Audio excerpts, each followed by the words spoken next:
What's the scariest story you've ever heard? This is Rhoda Derry, but before she looked like this, she'd look like this.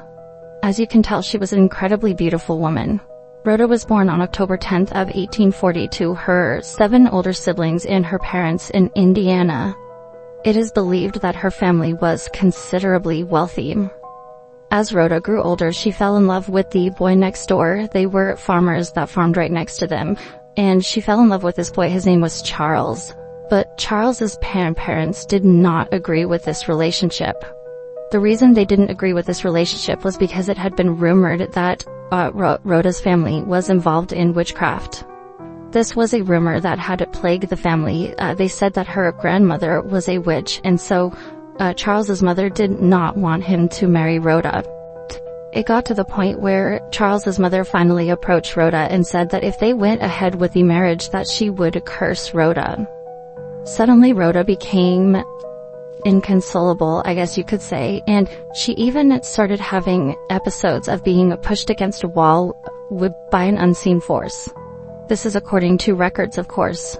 But she also grew violent and had a violent temper. It got to the point where her parents would take her to a mental health facility, but they would deem her incurable and send her back to her parents.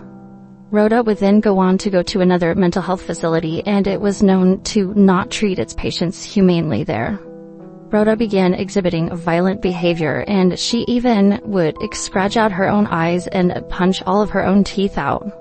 She was also kept in a wooden box, and she would lay in there naked. It is said that it would fill up with her own fecal matter, and mice would lay nests around her, but she was constantly moving, so she always had bruises all over her body. And since Rhoda wasn't walking, she would eventually lose the ability to walk, and she wouldn't be able to use her legs, so she would just crawl around. Now, there was one article that said in 1906 she had a severe epileptic attack that caused her to burst out in violence, and the people at the hospital, or the nurses, were just sick of it, and they slit her throat.